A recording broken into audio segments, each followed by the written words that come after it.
Hey y'all, it's Stephen Van Kampen-Lewis, and it is September 4th. I'm here, of course, with William Green and my friend Dimitri over in France.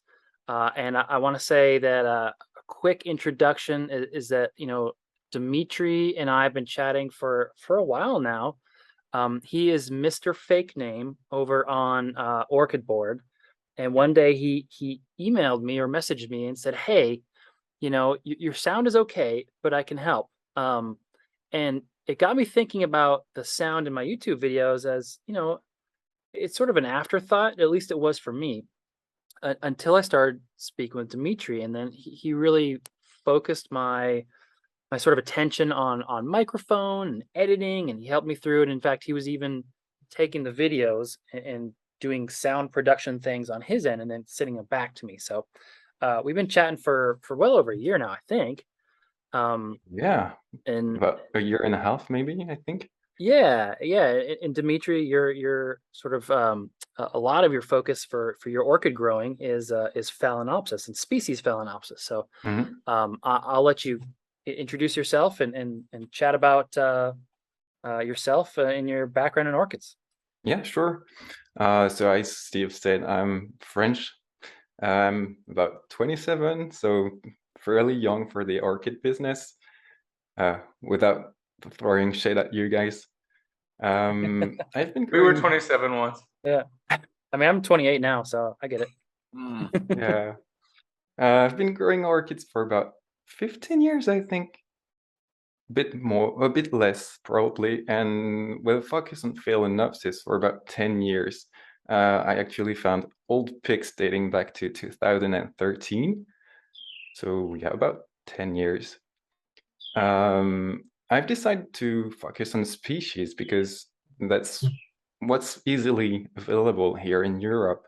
You guys have a lot of Catasetum and Cattleya, but it's not really a thing here.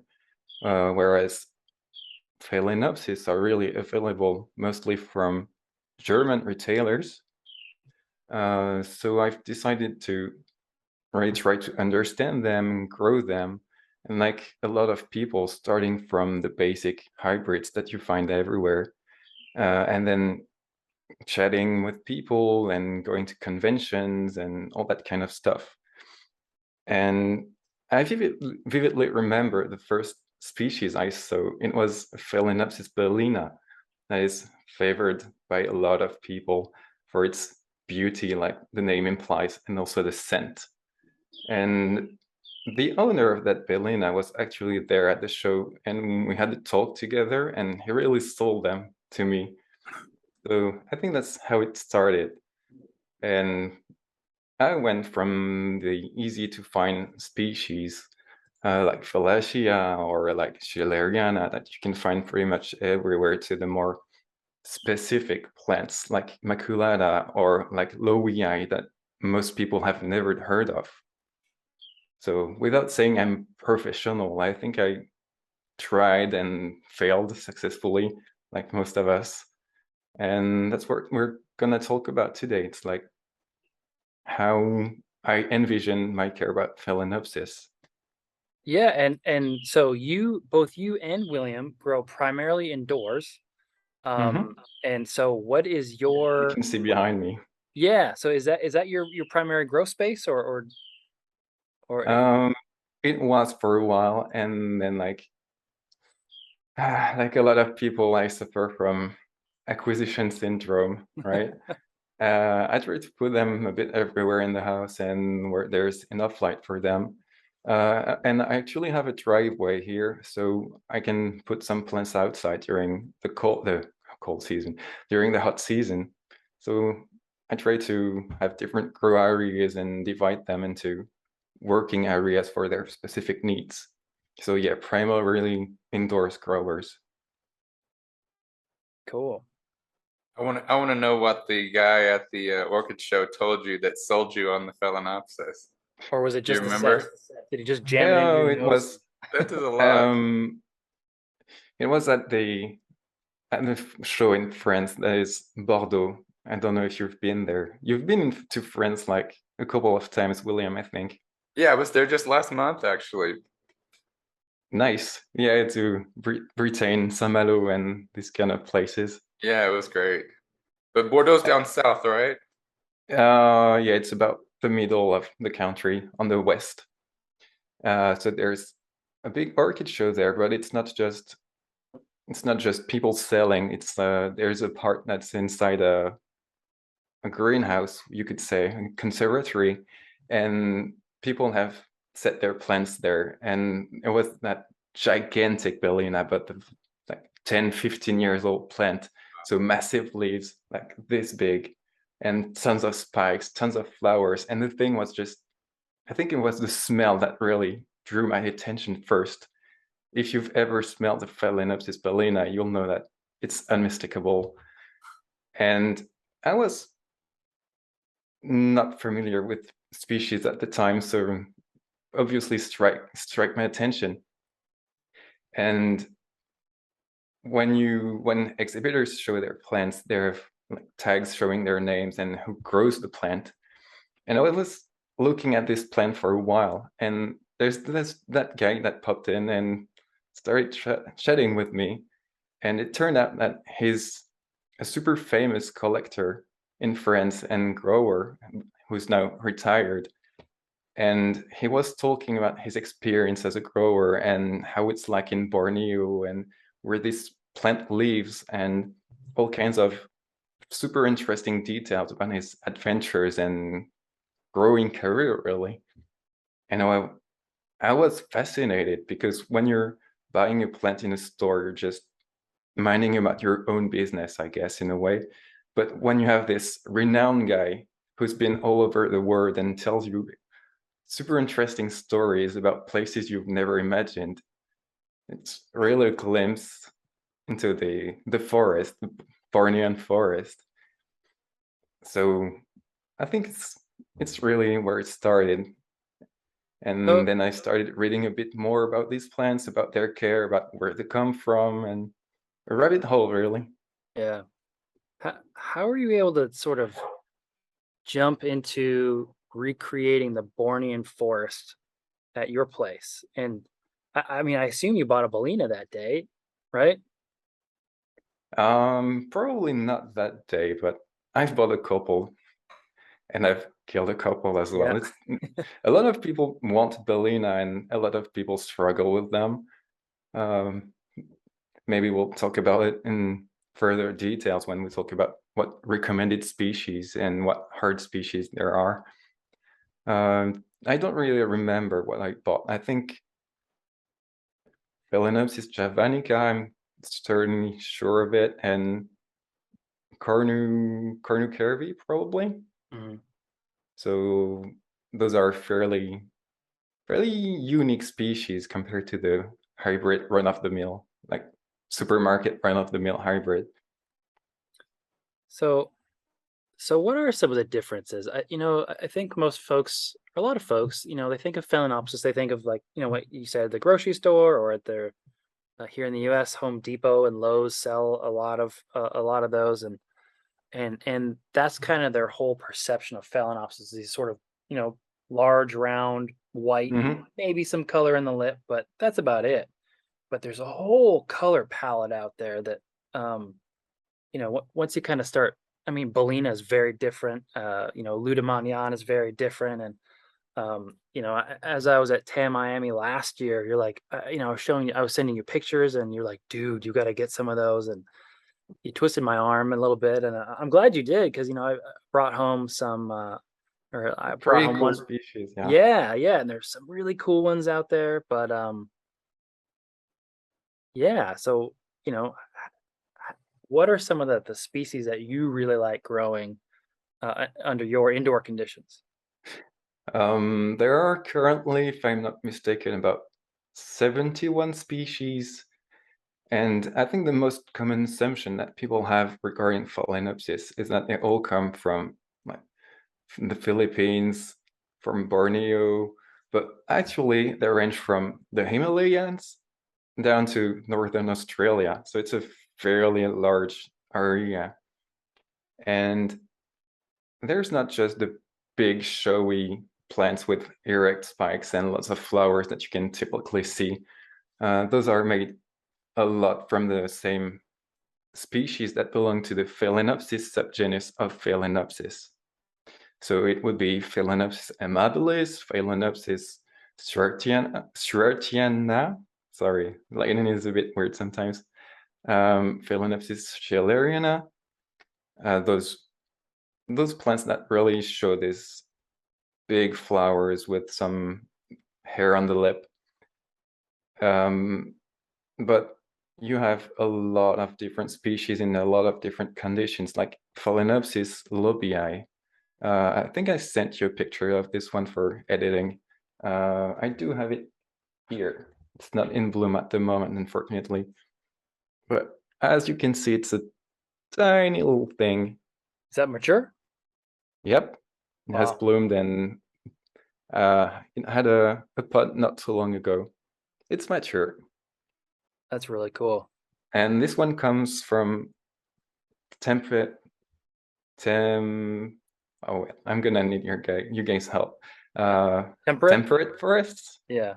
Temperate A little forest. colder. Yeah.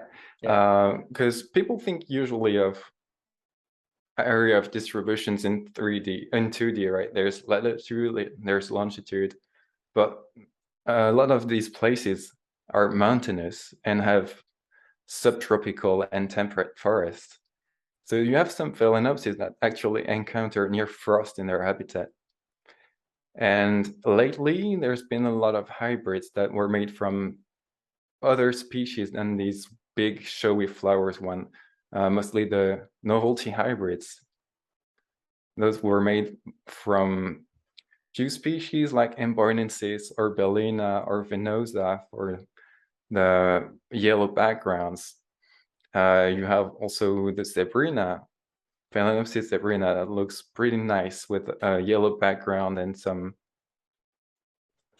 purple and red striping. And more hybrids are made from these ones. And these are called usually the summer bloomers. So you have, instead of the big round flowers, you have the star-shaped flowers that can keep going and going year after year as the plant keep their spikes. But yeah, there's a lot of different hybrids. You also have the small one, the super tiny ones that you will usually find. And these are made from usually Ecastris or Javanica or Celebensis. So yeah, out of those 70 or so species, you see the same ones being used often in hybridization. I was going to say one of the more popular hybrids that I just tend to see on social media in recent years that I've never seen in person is the mini mark. And I just looked it up, and it's 25% labii and 25% maculata, two species that, like you said, we hardly ever see. Yeah. The point being, this was a really, really, really popular hybrid, and two of the parents are super, super unusual. Oh yeah, it's really from that. Sorry, Steve. That small one. That's why, I mean, mini mark is a small stature plant with small flowers, and it's really cool looking. When I saw the labii, I was like, that looks like mini mark. Yeah. Yeah, it really is. You have some, obviously, like doing successful hybridization is very hard because you have to think about recessive and dominant traits. But you have a very cool trait that maculata has, that is the red lip. And you see a lot of these hybrids that are purposely made to keep the red lip. And really something that I find is quite unique in this way. And mini mark has some spots on the petals and sepals, if I'm not mistaken, right? Where does that come from? Do you Yeah, it comes from the maculata as well. Maculata, okay. But the lip of the mini mark takes more from labii. Yeah. And then the rest of the flower is Ecastris. And this is where you really start getting a bit into complex things with percentages. And you see that Ecastris tends to make super long spikes with lots of flowers, and labii only makes a couple flowers. And this is why there's they try to get as much influence from Equestris as possible, because Minimark really blooms a lot from lots of different spikes and lots from lots of flowers in those spikes. And which is, I recall seeing online a couple of times, when people think of Phalaenopsis, they think of growing in the shade, which is mostly true, right? But there's that one that's kind of terrestrial, and it can be really bright conditions, and it has that long erect spike, but it's a small plant. Which one is that? Is that I think you're referring to Phalaenopsis, not Marmorata, Pulcherima. Yes, yeah, that's right. It used to be Doritis, right? Doritis or something. It used to be, yes. Yeah. There's a lot of plants that get lumped into Phalaenopsis and out of Phalaenopsis. I can show you one plant.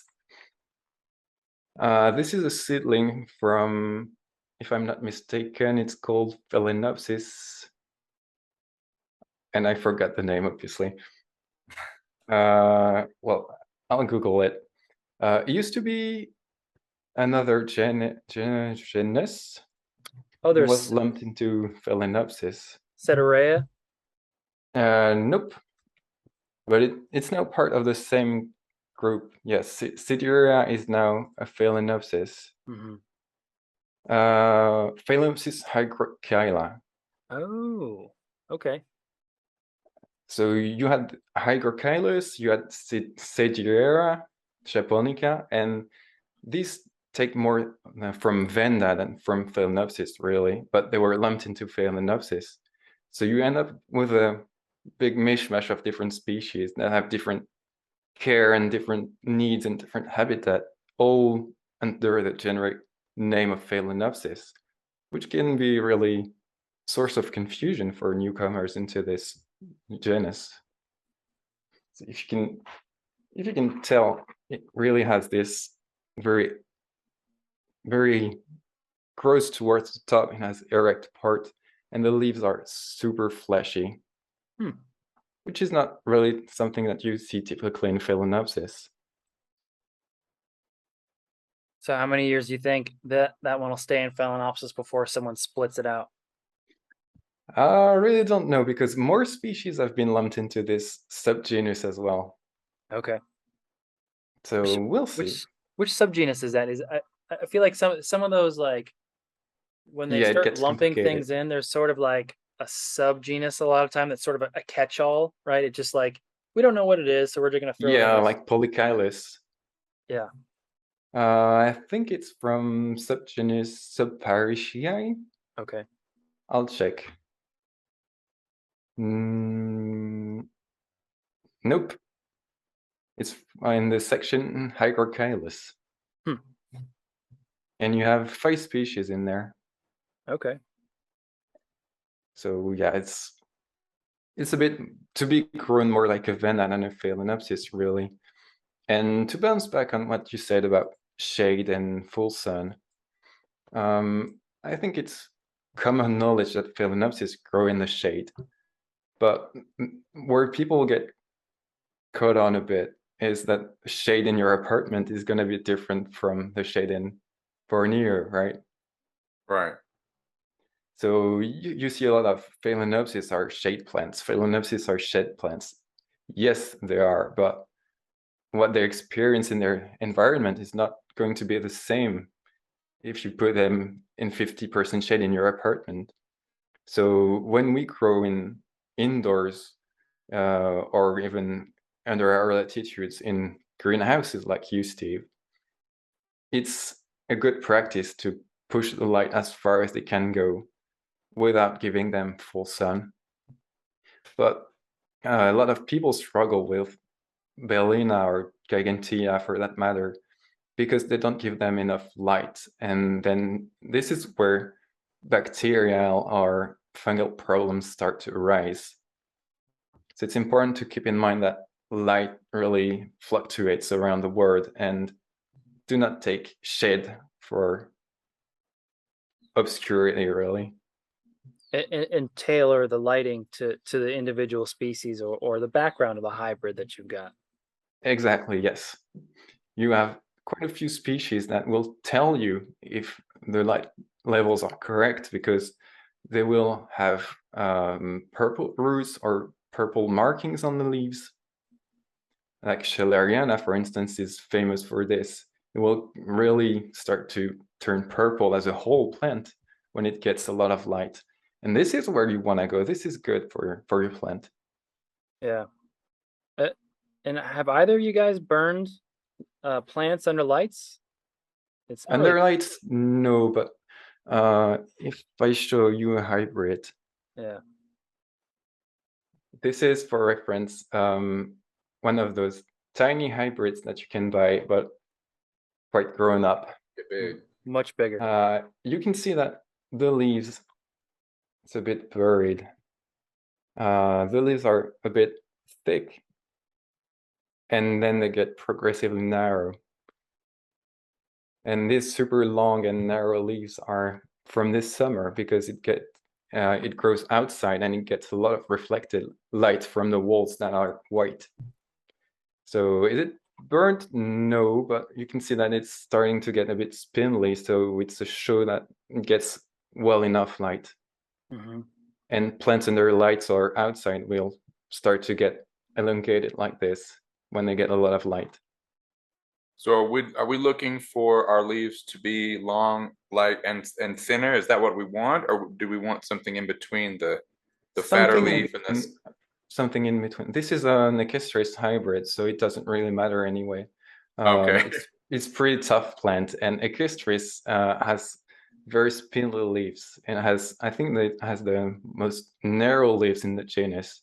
Oh, wow. But if I take this Phalaenopsis over here, Adowariensis, you can see that the leaves are much thicker. Yeah, it's almost succulent. Almost, yes. It's part of it's in the same complex as Gigantea is. So in this instance, you don't really want it to be any narrower.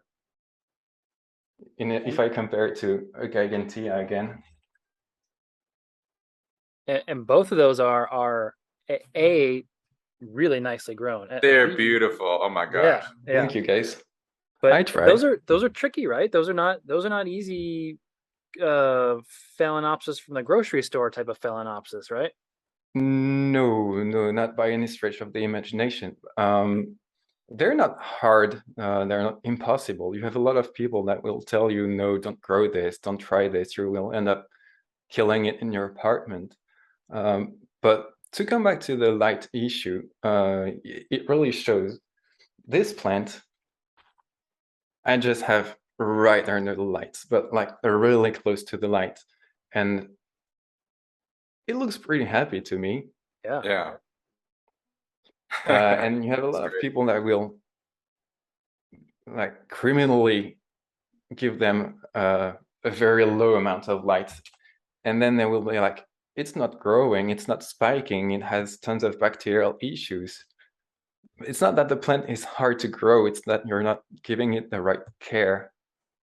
Right. So I think temperatures are a factor, obviously, but the most important thing to keep in mind when growing Phalaenopsis is to push the light as far as it will go, because this is what will give you the best results.